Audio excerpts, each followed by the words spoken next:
Okay, this is our SDS 15 horsepower chipper shredder mulcher. Before we start, we'll just show you how to open up the chute for your waste product. Just pull the lever down and it just opens up your bin down the bottom, and you can also open up the flap gate to exhaust all your waste. In the startup sequence here, again, you put the fuel on and you choke on, and then you turn your red switch to on, from off to on, and give it a pull.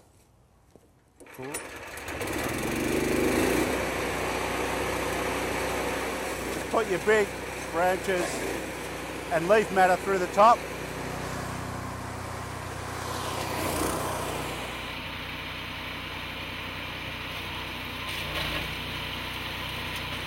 Got your chute open down the bottom so that your matter falls out.